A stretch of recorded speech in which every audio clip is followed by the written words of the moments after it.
నాకు చెప్పిండ్రు వాళ్ళు. కృష్ణమాదిగా అవసరమైతే సచ్చినా పర్వాలేదు అన్నాడు. రైట్, నీ మాటకి ఎంత విలువిచ్చారు వాళ్ళు. కాల్చుకొని మాడి మసైపోయి రక్తాన్ని దారపోస కదా ఇవాళ ఏబిసిడి వచ్చింది. ఇవాళ రాలేదు. మేమందరం ఆనాడు కూడా కృష్ణమాదిగ విషయంలో వాళ్ళు ఎంతో బాధతో ఉంటే నేను చెప్పాను, తమ్ముళ్ళారా మీరు ఒక కాదు కొరకు చేస్తున్నారు, మీరు గొప్పవాళ్ళు, ఈ త్యాగం ఎవరు చేయలేడు అని చెప్పి వాళ్ళు ఓదార్చినటువంటి విషయం. ఆ రోజు నేను అడ్డం పడకపోతే కృష్ణమాదిగ పరిస్థితి ఏంటి? ఇదే సురేందర్ మాదిగ తండ్రి, ఏ తండ్రి అయినా ఊరుకుంటాడా? మా పిల్లలు మాడి మసి అయిపోయారు, ఇది ఎంతవరకు సమంజసం అని చెప్పేసి ఏ తండ్రి ఏ తల్లి అయినా అడుగుతారు కదా. అసలు నువ్వు ఉన్నావా అక్కడ?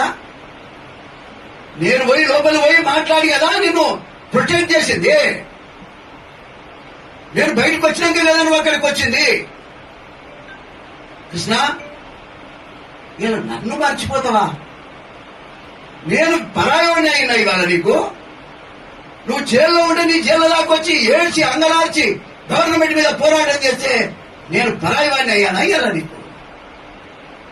నేను అరెస్ట్ చేసి ఓ కాలంలో నువ్వు ధర్నా చేస్తే పోలీసులంతా ఎంబడి పడితే నా ఇంట్లో 3 నెలలు నా ఇంట్లో పెట్టుకున్నానే.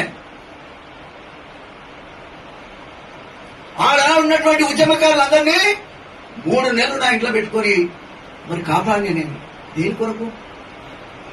ఈ జాతికి ఎవరో ఒకరు పనిచేయాలి. పనిచేయడంలో కృష్ణమాదిగా చేస్తా అంటుడు కాబట్టి చేరియండి అని చెప్పేసి ఎన్ని అన్యాయం జరిగినా ఓర్చుకొని పాపం ఆనాడున్నటువంటి ఉద్యమకారుడు ఎవడైనా నీ ఎవడు ఉన్నాడా? ఎందుకులే, ఇక్కడ పైన కూర్చున్న వాళ్ళంతా సీనియర్ ఒరిజినల్. అసలు